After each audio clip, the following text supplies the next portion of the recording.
They called him the man who could buy the world.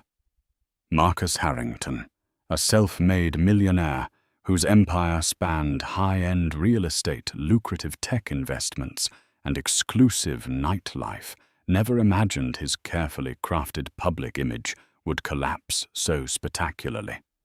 Surrounded by glittering champagne flutes and the laughter of socialites, Marcus celebrated lavishly with his stunning mistress Cassandra Shaw, blissfully ignorant of the storm brewing at home. His pregnant wife, Elizabeth, had finally learned the truth, and in a single dramatic moment, the high life he'd so skillfully curated started to crumble.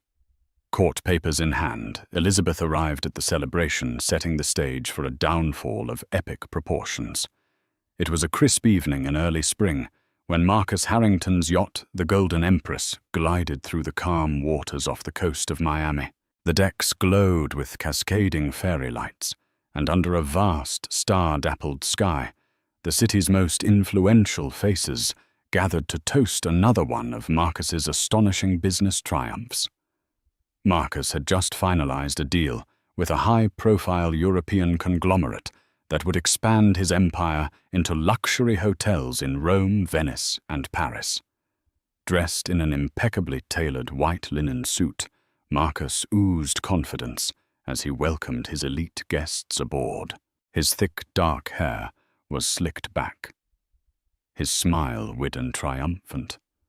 A live band played mellow jazz near the bow, and servers wove through the crowd, offering sparkling champagne and gourmet hors d'oeuvres. Laughter erupted in little clusters as socialites swapped industry gossip, sized up one another's wardrobes, and angled for a moment of the host's attention. At the center of the spectacle, with her arm looped possessively through Marcus's, stood Cassandra Shaw. She was a striking brunette in her late 20s, with a figure that turned heads wherever she went. She wore a flowing midnight blue gown, with a plunging neckline accentuated by delicate diamond earrings Marcus had gifted her earlier that day. Cassandra was no stranger to the finer things in life. Her father had once been a well-known art collector in London, but after a series of bad investments, her family's fortune dwindled. For Cassandra, Marcus was the golden ticket back into the elite circles she loved.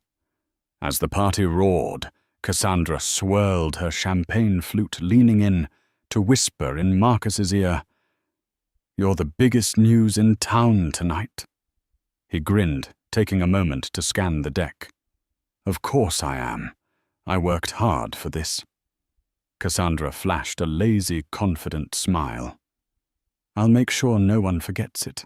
They made a gorgeous pair, except for one unspoken detail that nearly everyone knew but dared not address. Marcus Harrington was a married man, and his wife Elizabeth was not the woman clinging to his side. While rumors of an impending divorce circulated, no official statements had been made. No one saw Elizabeth on the yacht that night, and few dared to ask. In the social whirlpools of Miami's elite, discretion was prized, gossip was currency, and appearances were everything.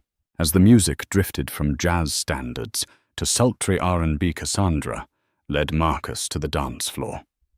They swayed under the twinkling lights, her slender arms around his neck, his hands resting lightly on her waist. She gazed at him like he was the only man in the world. But behind that gaze lay ambitions and calculations. Cassandra was determined to secure her position next to this powerful man. She knew his personal life was complicated, but if anyone could help Marcus navigate a scandal, it was a woman who had grown up around social predators and come out shining. Marcus's phone vibrated in the pocket of his jacket. He instinctively glanced down at the screen. A single text message read, "We need to talk. Stop ignoring me." It was from Elizabeth. He felt a twinge of guilt, but only a twinge.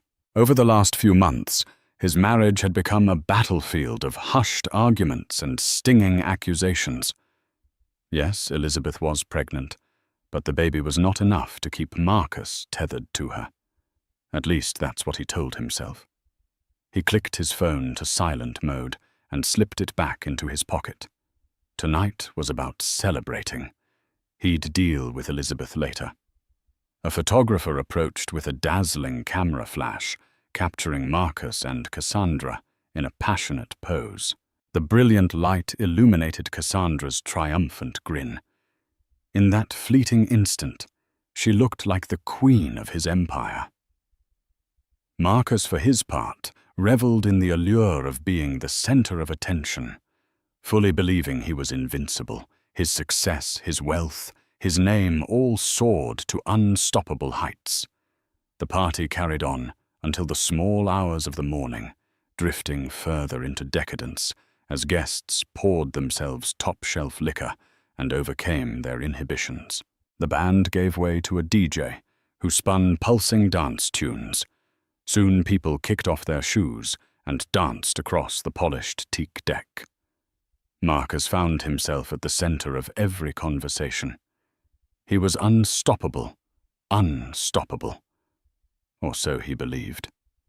Far from the yacht's shimmering lights, Elizabeth Harrington sat alone in her bedroom in their Miami penthouse. She stared at her phone, the latest photos from the yacht party, visible on social media. One particularly damning photo showcased Cassandra and Marcus practically entwined. Elizabeth's hand went to her slightly rounded stomach. She was only 4 months pregnant. The baby was supposed to be a new chapter, a chance for them to grow together as a family. But as she watched the social media feeds light up with her husband's face, it became abundantly clear that Marcus was forging a different path, one she wouldn't simply stand by and watch. Clenching her jaw, Elizabeth picked up the envelope containing a set of legal documents she never thought she'd have to use. Her eyes stung with tears, but she steeled herself. She had always been a woman of quiet dignity, taught not to make a scene. But enough was enough. Tonight would be the turning point. The final betrayal had just been plastered all over social media. Tomorrow, when the party spilled into the next day's brunch or the next social engagement, Marcus would realize he was not invincible, not above consequence. Because Elizabeth Harrington was about to serve him legal papers that would rip his glamorous bubble to shreds. Elizabeth Harrington, née Elizabeth Carnegie, was born into a wealthy family in New England. She had the poise and refinement of a woman raised in a stately Boston brownstone, with parents who valued education, discretion, and compassion. When Elizabeth met Marcus at a Harvard Business School fundraiser, sparks flew. She was drawn to his ambition and to the aura of excitement that surrounded him. He in turn adored her intelligence, her fortitude, and yes, the impeccable family name that guaranteed he would never be dismissed as a social climber. Their courtship was swift but sincere. Within a year they were married in a grand ceremony at the Carnegie estate. Marcus was a rising entrepreneur, and Elizabeth was the unwavering support system he needed. For the first few years, their marriage blossomed under the bright lights of success. They became a power couple. He thrived in the cutthroat world of business.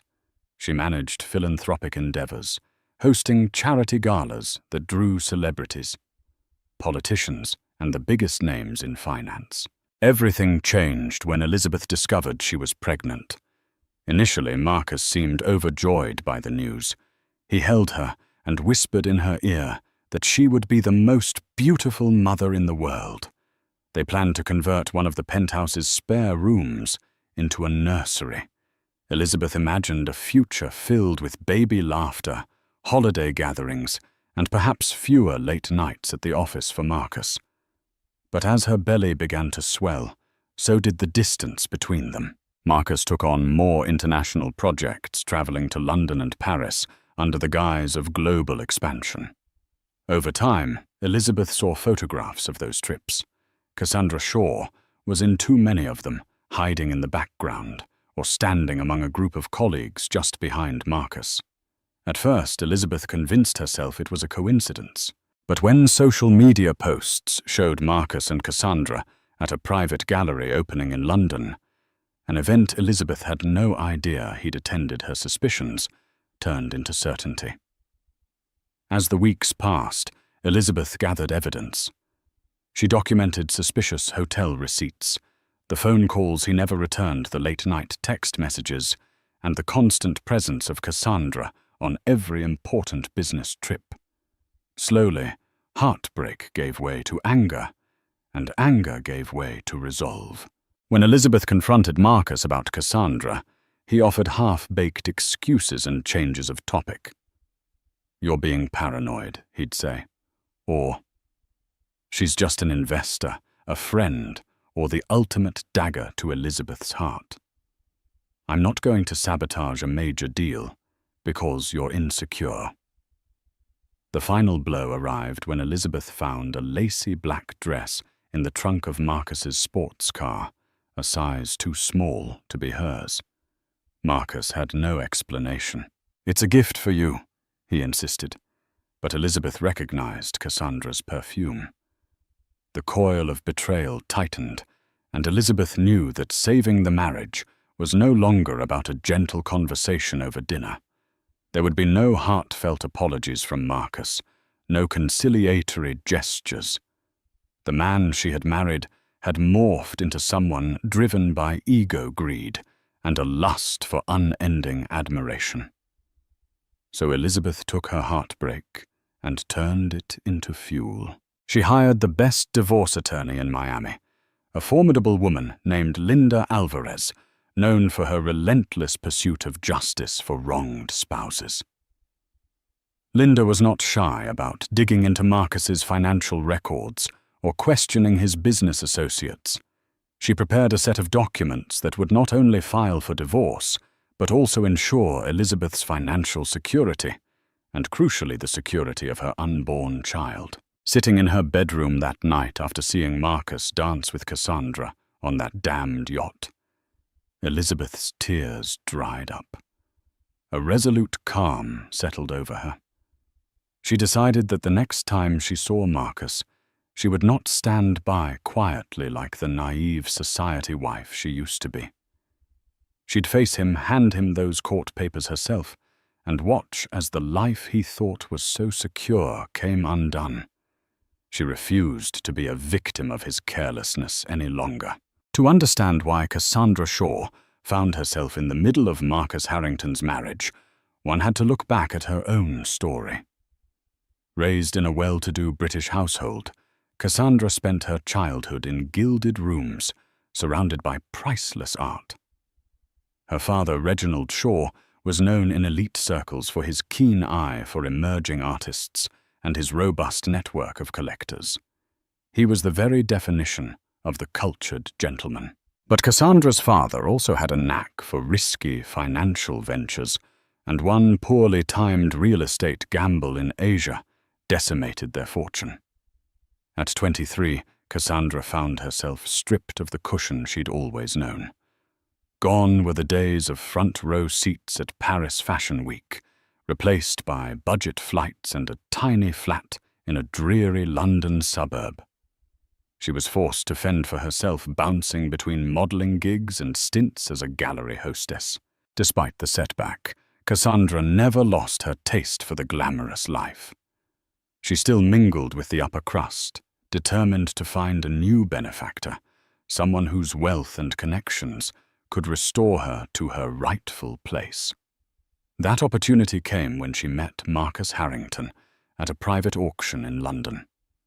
Their conversation began over a painting attributed to an emerging European artist.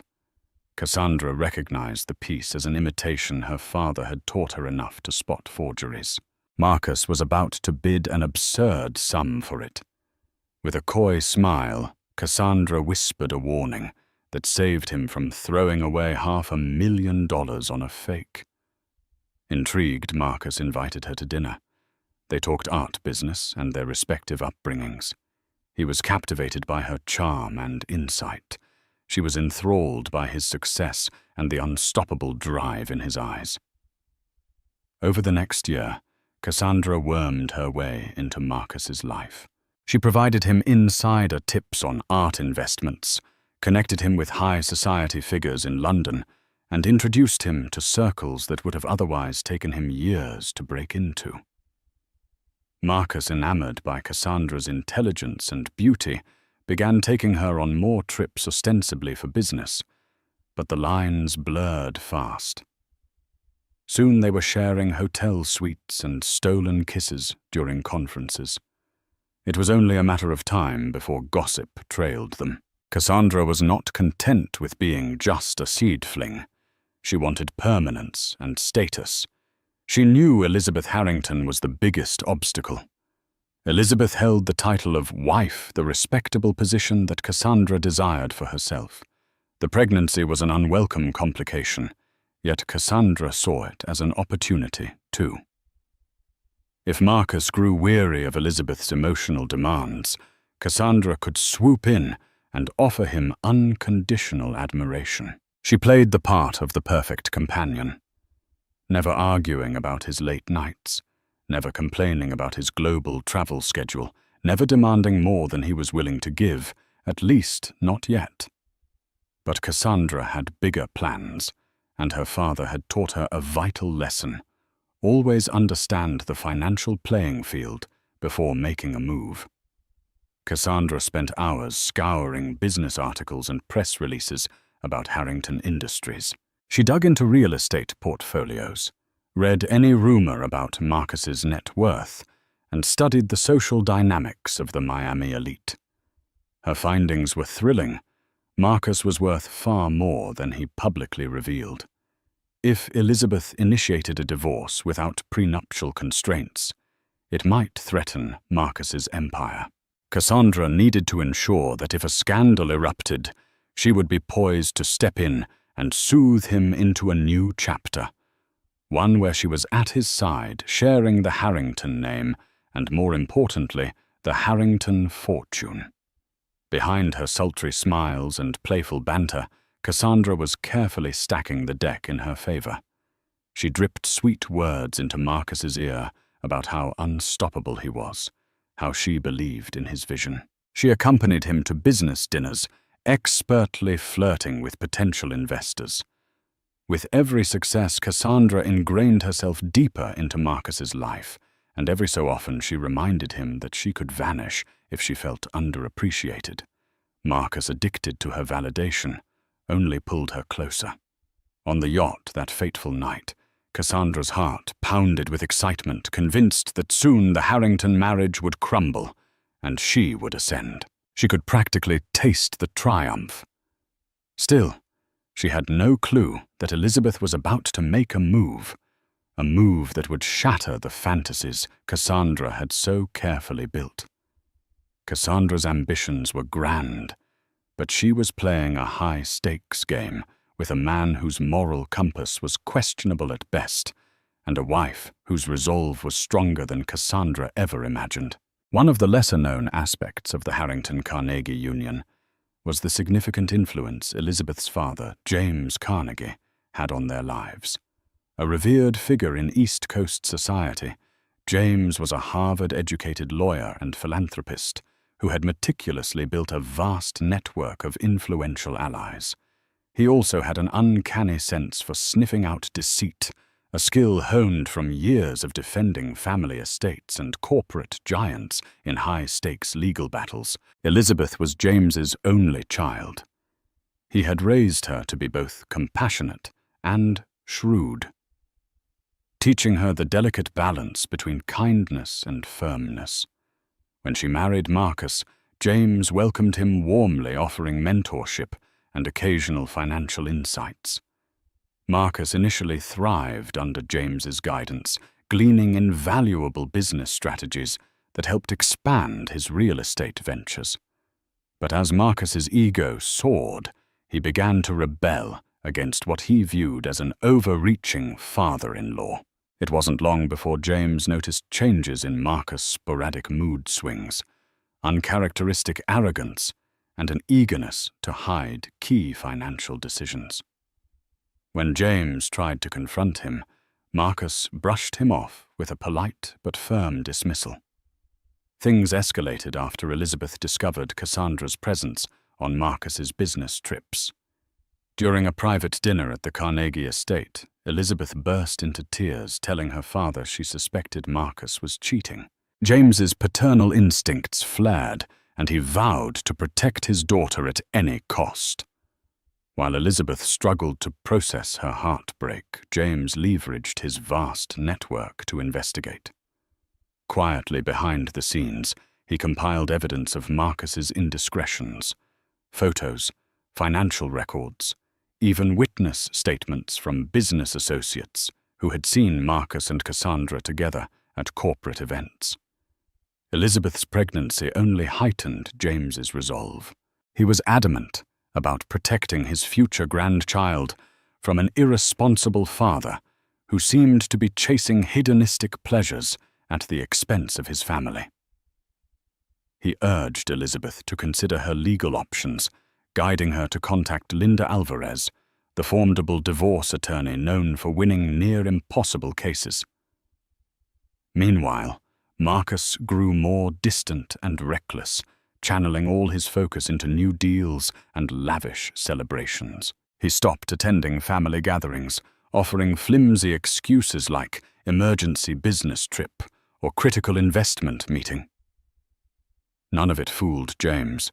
When James tried one last time to speak with Marcus, directly cornering him at a charity gala, Marcus's response was dripping with contempt. "I'm a busy man, James," he had said. "Elizabeth will have to understand that my work demands a lot of me." That was the moment James decided enough was enough. He gave Elizabeth his blessing, and more importantly, access to the war chest she would need to stand her ground in the looming legal battle. In the weeks leading up to that notorious yacht party, Elizabeth moved back to her family home in Boston for a short respite. She wanted space from the swirling rumors in Miami. Sitting in her childhood bedroom, she looked out at the manicured gardens where she used to play as a little girl. She felt a pang of sorrow, remembering how she once idolized Marcus. She had believed in his vision, championed his ambitions, and even sacrificed her own charitable work to ensure his success.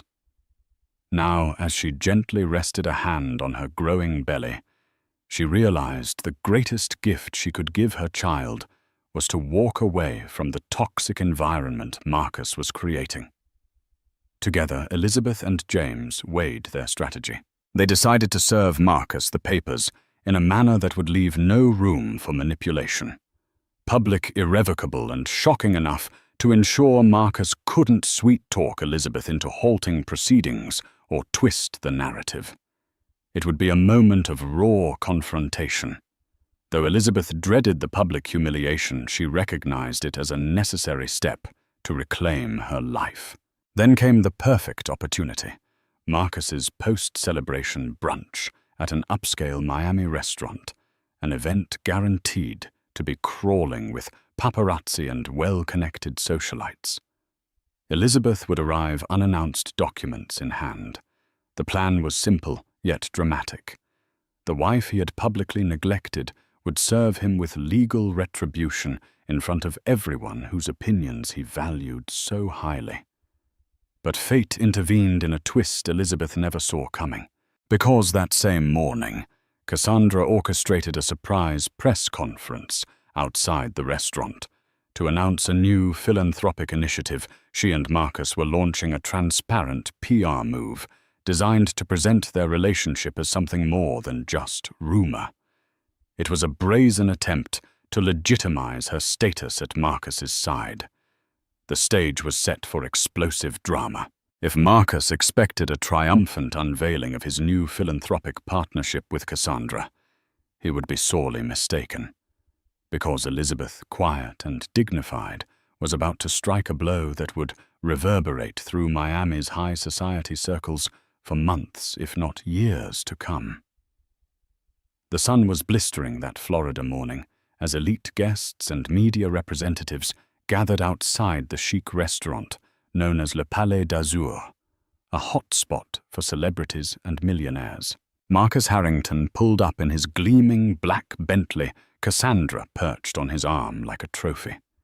She wore a fitted ivory dress with gold accents, her hair pulled into a sleek chignon. Cameras flashed the moment they stepped out of the car, capturing every angle of the couple's arrival. Marcus flashed his megawatt grin, mentally rehearsing the speech he had prepared.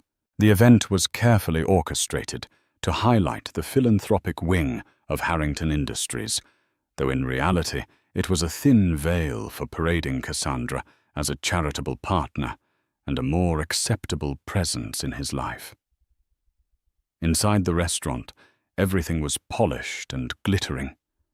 Tall floral arrangements adorned tables draped in fine linen, and an elegant buffet offered fresh pastries, tropical fruit, and expensive champagne. A podium stood at the center, ready for Marcus's grand announcement. The atmosphere buzzed with curiosity and anticipation. Cassandra placed a proprietary hand on Marcus's shoulder, leaning close to whisper, "Just remember to thank me for my support and for helping with the Foundation's mission." Marcus smirked. "I won't forget." They moved through the crowd, exchanging polite greetings and handshakes with local politicians, philanthropists, and business associates. People marveled at how swiftly Cassandra had become a staple at Marcus's side. Whispers circulated. "Where is Elizabeth?" Some speculated that the Harrington marriage was already over. Others hypothesized that Elizabeth was too embarrassed to make a scene.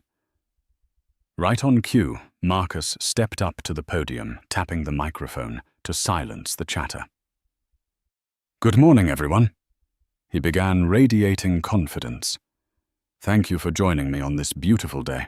I'm thrilled to announce the launch of the Harrington Shaw Foundation, a new initiative committed to funding art education in underserved communities worldwide. And I owe a special thanks to Ms. Cassandra Shaw for her invaluable role in bringing this vision to life." Applause rippled through the crowd as Cassandra smiled demurely, her eyes fixed on Marcus. She could practically taste the validation.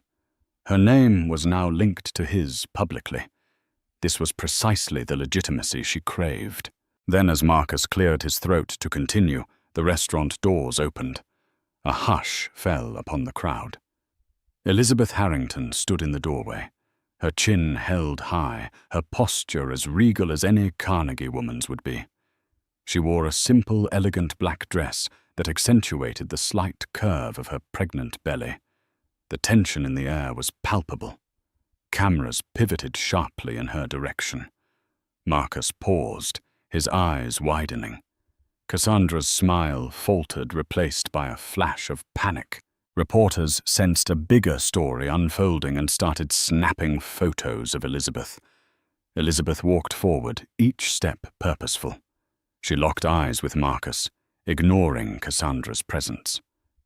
At that moment, the hush turned into a near-silent shock. This was the first time Elizabeth had appeared in public with her pregnancy visible, and the first time in months that husband and wife stood in the same room. Beside Elizabeth stood Linda Alvarez, her attorney. Linda's expression was grimly determined, holding a large envelope in her hands. The hush broke. People gasped audibly, and some murmured, "Oh my God!" as Elizabeth took the envelope from Linda and approached the podium. Without taking her eyes off Marcus, she held out the documents. "Marcus Harrington," she said, her voice steady yet resolute. "You've been served." No one in the audience breathed. Cassandra stared frozen, while Marcus's face went from stunned disbelief to barely contained fury. Cameras went wild, capturing each millisecond of the confrontation. It was a public relations nightmare, the exact opposite of the pristine, philanthropic image Marcus had tried to construct. Marcus reached for the envelope, but Elizabeth held it firmly for a second longer before letting it go. "I suggest you read it," she added quietly. With that, she turned on her heel and strode out, Linda following close behind. The reporters exploded into questions and shouted demands, but Elizabeth refused to break stride. Outside, she navigated past the paparazzi, stepping into a waiting SUV. Her heart pounded, but she felt a flood of relief washing over her. Inside Le Palais d'Azur, chaos reigned. Marcus tore open the envelope, skimming the divorce summons and the allegations of marital misconduct. Cassandra tried to place a hand on his arm, but he swatted her away. All the illusions of control he'd held just moments ago evaporated, replaced by the raw reality that his wife, pregnant with his child, had turned the tables in the most public manner possible. The shockwaves of Elizabeth's bold move rippled through Miami's elite circles and beyond. Overnight, social media buzzed with images and videos of the moment Elizabeth Harrington served her husband legal papers. Online gossip sites dissected every detail from Elizabeth's poised expression to Marcus's face contorting with disbelief. Hashtags like #Harrington. Divorce and scandal on the Bay trended for days, overshadowing the charity initiative Marcus had tried to promote. For Marcus, the immediate aftermath was a nightmare. His phone lit up non-stop with calls from concerned investors, outraged board members, and even a few high-profile clients who questioned whether they wanted to be associated with a man at the center of such a public scandal. The once invincible Marcus Harrington now seemed vulnerable, his reputation teetering on the brink of ruin. In an attempt to regain control, Marcus convened an emergency meeting with his public relations team in his swanky corporate headquarters. He sat at the head of a polished mahogany table, flanked by Cassandra on one side, and his PR chief, Thomas Caldwell, on the other. Thomas was a seasoned professional, accustomed to handling crises for the rich and famous, but even he looked uneasy. "We need a statement," Thomas began, glancing nervously at Cassandra. "Preferably one that humanizes you, Marcus, and clarifies your relationship with Ms. Shaw. Right now, public opinion is forming against you. We can't let that happen unchecked." Marcus glowered, rubbing his temples. "This is all Elizabeth's doing. She ambushed me at my own event." Cassandra interjected, her voice tremulous. "We could say that Elizabeth is misunderstanding our partnership, that the foundation was always meant to include her, and this was all just a big miscommunication." Thomas shot her a skeptical look. "With all due respect, Ms. Shaw, the photos of you and Marcus dancing on that yacht are already out there fueling speculation. People aren't going to buy a simple miscommunication story." Marcus's frustration boiled. "Don't tell me we can't spin this. We've spun worse." Thomas folded his hands calmly. "It's different this time. Elizabeth's pregnant, and she's a sympathetic figure. She's from a respected family. Public sentiment will naturally lean in her favor. And the way she served you publicly shows she's not afraid to go for the jugular. That changes the equation." Cassandra looked as though she'd swallowed something bitter. She had underestimated Elizabeth's willingness to wage war. In private, Cassandra had imagined Elizabeth to be a delicate, docile wife, too refined to cause a scene. Now the veil was ripped away, revealing Elizabeth to be a formidable force. Cassandra's ambitions wavered for the first time, but she kept her composure. Marcus slammed a fist on the table. "I need solutions." Thomas sighed. "You could apologize publicly for any misunderstanding, affirm your commitment to your child, and propose an amicable resolution. Then maybe you can salvage some goodwill." Marcus scoffed. "I'm not apologizing for living my life, and I refuse to look weak." "That's your decision," Thomas replied evenly. "But be aware, the more you refuse to acknowledge your role in this, the worse it could get. Elizabeth has the Carnegie family behind her. If they want, they could drag out every skeleton in your closet." A tense silence fell. Cassandra fiddled with a gold bracelet on her wrist, her mind swirling with doubts. She thought by now Marcus would have a plan, a surefire way to maintain control. But his bravado was faltering, and with it, her own sense of security. Even as Marcus tried to rally his PR team, Elizabeth was quietly meeting with her attorneys, mapping out the next stages of the divorce. She had no desire for a protracted public battle, but she also would not be bullied. Linda Alvarez had uncovered suspicious financial dealings that suggested Marcus was hiding assets overseas. James Carnegie was prepared to release damaging evidence if Marcus tried to strong-arm his way to a favorable settlement. The illusions that once cloaked Marcus's life were shattering. His business associates now questioned his judgment. Media outlets speculated on whether his empire was on the brink of collapse. Cassandra, who once felt so assured in her path to replacing Elizabeth, watched as her perfect man stumbled under pressure. Worse yet for Marcus, Elizabeth had one more revelation up her sleeve, something that would reframe the scandal in an even harsher light. And when the time came to drop that bombshell, not even the might of Harrington Industries could stop the wave of public outrage that followed. The first hint of Marcus Harrington's impending downfall came from an unexpected quarter, an investigative journalist named Rachel Lynn, working for a reputable Miami newspaper. Rachel had been following the Harrington story since Elizabeth's dramatic public serving of the court papers. Eager to capitalize on the news frenzy, she began digging deeper into the financial side of Marcus's empire, suspecting that the flashy facade might hide deeper cracks. At first, she found minor discrepancies, small irregularities in property taxes, rumored staff layoffs that never made headlines. But as she dug further, aided by tips from anonymous insiders, Rachel discovered a trail of suspicious shell companies tied to Marcus.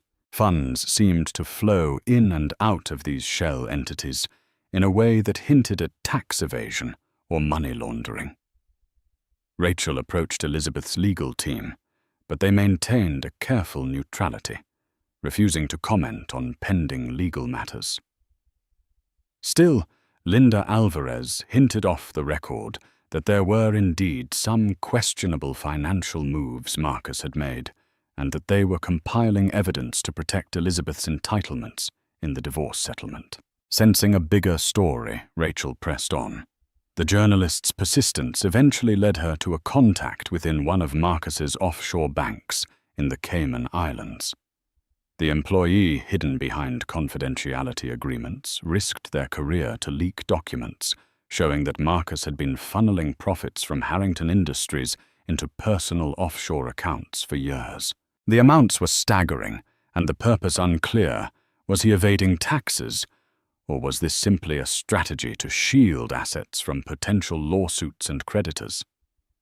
Regardless, the public relations blow would be catastrophic if it went public. When Rachel Lynn's exposé was published, it exploded on social media. Front-page headlines screamed, "Harrington Empire built on lies." Offshore accounts reveal hidden assets. The business community, which had already been eyeing Marcus with skepticism, quickly distanced themselves from him. Stock in Harrington Industries, a publicly traded enterprise, took a nosedive, erasing millions from the company's valuation overnight. Marcus tried to deny the accusations, blaming clerical errors and misunderstandings, but the evidence was too damning. Investigations were launched. Regulators demanded audits. Talk of criminal charges circulated among legal experts. Caught in the storm, Cassandra Shaw tried to maintain a brave face. She publicly declared her belief in Marcus's innocence, stating that this is all just a misunderstanding. But privately, she realized her precarious position. She was not married to Marcus. Her name was not on any official documents, which meant, if things fell apart, she had no legal claim to his fortune. And if the Harrington empire crumbled entirely, there might be no fortune left at all. Investors and board members of Harrington Industries convened in emergency sessions, questioning whether Marcus was still fit to lead. For the first time in his career, Marcus faced the reality of being removed from the very company he founded. He found himself isolated, with only a handful of loyalists willing to stand by him, and even they seemed to be waffling as the legal threats intensified. Desperate to stave off collapse, Marcus tried to broker a deal with Elizabeth. He offered her a large settlement if she would sign a non-disclosure agreement and avoid testifying about his financial dealings. Elizabeth refused. She made it clear through her attorney that her priority was the well-being of her unborn child and ensuring a fair outcome. She would not protect Marcus's wrongdoing. With the walls closing in, Marcus's bravado turned to anger. He raged at his legal team, accusing them of incompetence. He snapped at Cassandra, blaming her for exacerbating the scandal with her sham philanthropic event. Tension soared. Arguments erupted. Cassandra, once the object of his affection, now found herself reduced to an emotional scapegoat. As Marcus's empire teetered on the edge, the public's curiosity only grew. They devoured every sordid detail: his affair, his pregnant wife, the hidden accounts like a reality show unfolding in real time. Talk show hosts debated whether Marcus was a villain or a misunderstood genius. Social media took sides, with many praising Elizabeth for her courage and condemning Cassandra as a cunning opportunist. The final blow came when the FBI announced a formal investigation into Harrington Industries for possible financial crimes. Marcus's phone buzzed incessantly, with calls from lawyers, reporters, and panicked business associates. He realized too late that his carefully constructed life had become a house of cards, collapsing under the weight of his own arrogance and moral failings. And in the quiet corners of her Boston family home, Elizabeth watched the downfall from afar, a whirlwind of relief and sorrow swirling within her. She never wished ill upon the father of her child, but she also knew that Marcus had brought this upon himself. Her only goal now was to protect her baby and find peace in a life no longer shackled by betrayal. In the weeks that followed the explosive revelations, Marcus Harrington's life unraveled at a dizzying pace. The FBI probe intensified, leading to a federal raid of Harrington Industries' Miami headquarters. Law enforcement officials arrived at dawn, armed with warrants for digital records and emails. They carted out boxes of documents and computer hard drives, ignoring the frantic protests of the remaining executives.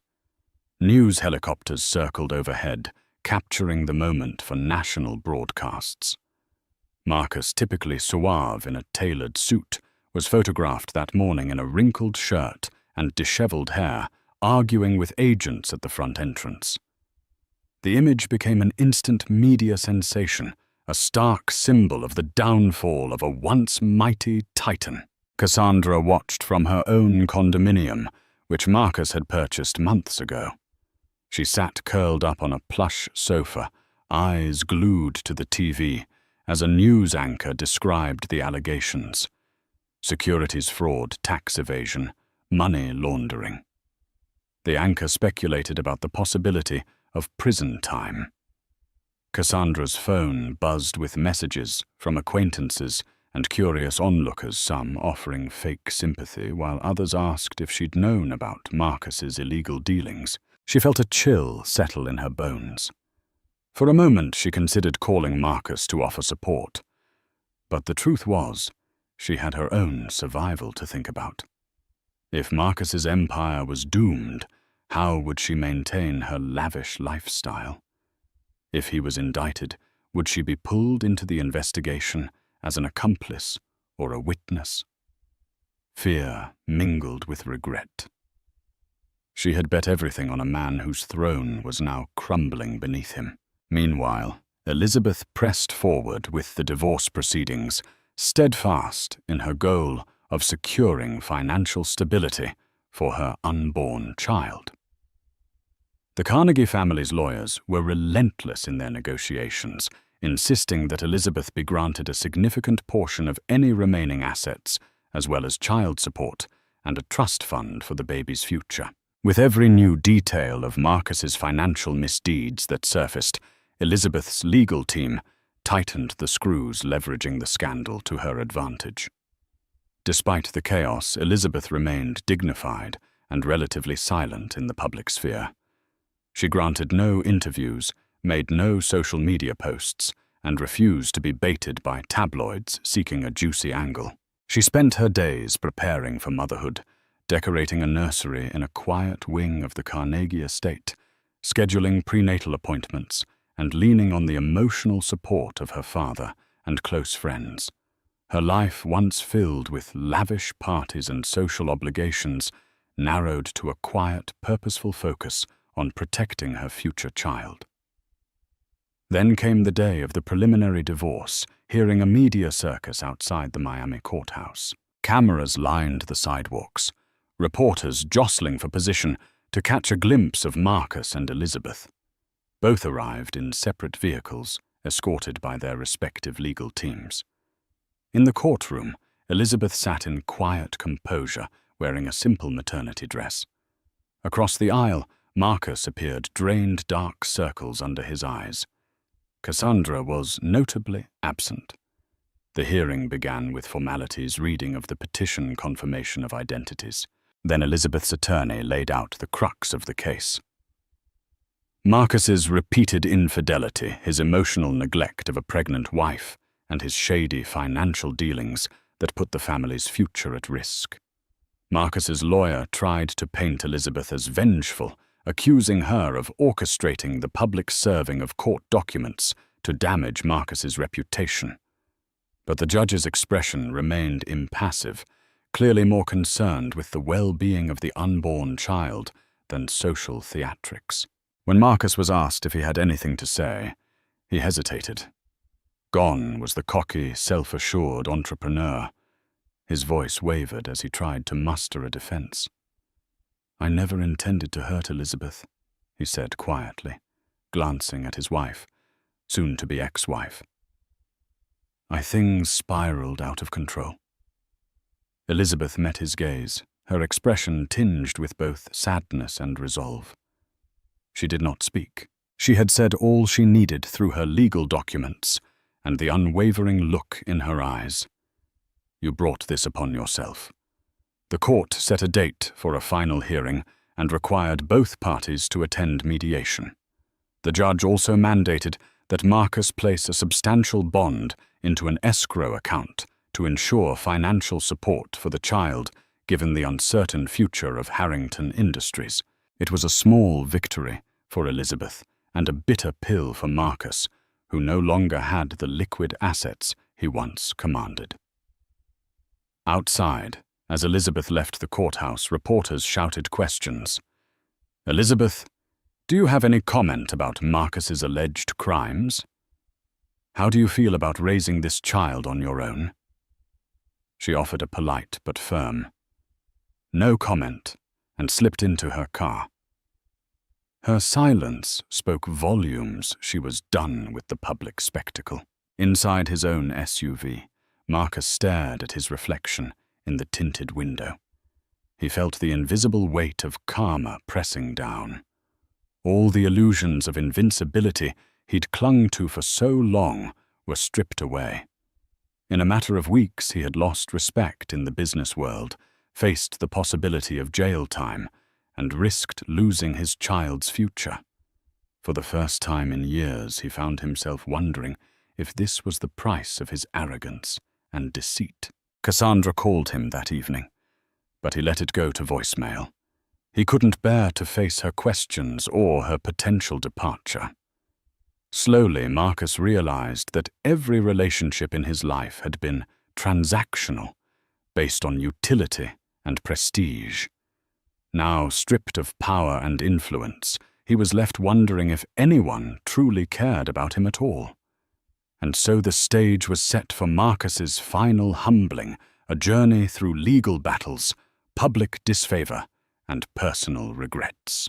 The man who once believed he could buy the world now discovered that some debts demanded payment in kind, and the invoice for his transgressions had arrived with a vengeance. 8 months later, the dust had somewhat settled, though the aftermath still lingered like a slow-moving storm. Marcus Harrington faced multiple charges related to financial irregularities. A trial loomed on the horizon. Unable to sustain his legal fees and extravagant lifestyle, he sold off properties. His yacht, the Golden Empress, was among the first to go, followed by 2 penthouses and a handful of luxury cars. His name still appeared in business columns, but now only in the context of corporate lawsuits and ongoing federal investigations. Cassandra Shaw quietly fled Miami. Rumor had it she took a generous payout from Marcus before his accounts were frozen, then disappeared to Europe. Some said she was seen in Monaco. Others claimed she'd settled in London. She never publicly commented on her affair with Marcus again, though tabloids speculated she was seeking a new wealthy patron to secure her future. Elizabeth Harrington, on the other hand, embraced a calmer life. She had finalized the divorce, ensuring her child's financial security through a well-negotiated settlement that included trust funds and property in her name. The media frenzy had cooled, replaced by the next big scandal. Elizabeth moved back to her family estate in Boston, wanting the tranquility of familiar surroundings. There she gave birth to a healthy baby boy, Alexander James Harrington, named partly after her father, and a nod to the Harrington lineage despite Marcus's downfall. She found purpose beyond the scandal by returning to her philanthropic roots. She launched an initiative focused on offering grants to single mothers who lacked financial and emotional support. The program was named the Bright Start Initiative, symbolizing her desire to give newborns a chance at a stable life, a reflection of her own hope for baby Alexander's future. In the months following Alexander's birth, Elizabeth found her name cropping up in more positive headlines. Stories praised her resilience and quiet dignity, contrasting it with Marcus's spectacular fall from grace. Interview requests poured in, but she granted only a few, choosing to maintain a measured presence in the public eye. In each interview, she spoke lovingly about her son and emphasized the importance of focusing on one's own growth rather than indulging in vindictive retaliation. Meanwhile, the criminal case against Marcus progressed slowly, tangled in a web of corporate complexities and offshore documentation. He lived in a modest apartment on the outskirts of Miami, no longer able to afford the posh downtown lifestyle. His days were consumed by meetings with defense attorneys and courtroom appearances, each one a reminder of how far he had fallen. One crisp autumn day, Marcus found himself summoned to a family court hearing to discuss visitation rights and child support adjustments. Nervous and unsure, he arrived early, wearing a suit that no longer fit quite right. His hair had more gray, his eyes more lines. Elizabeth entered the courtroom with her lawyer. She carried baby Alexander in her arms, but there was no smugness in her demeanor. Marcus's heart clenched upon seeing his son for the first time. The boy was 6 months old, his bright blue eyes scanning the unfamiliar surroundings. For a moment, Marcus felt a pang of regret so intense it threatened to unravel him right there in front of the judge. The hearing was brief. The judge granted Marcus supervised visitation contingent, upon his legal standing and cooperation with financial obligations. As Elizabeth rose to leave, Marcus called her name softly. She paused, turning to face him. He swallowed hard. I'd like to see him if that's all right. Just for a moment. Elizabeth studied him, and after a moment's hesitation, nodded. She approached, carefully placing Alexander in Marcus's arms under the watchful eye of a court-appointed social worker. The baby gazed at him with wide, curious eyes. Marcus's breath caught in his throat. "I'm sorry," he whispered, keeping his voice low, so only Elizabeth and Alexander could hear. "For everything." Elizabeth's expression was somber but not unkind. "Marcus, it's not about me anymore. It's about him.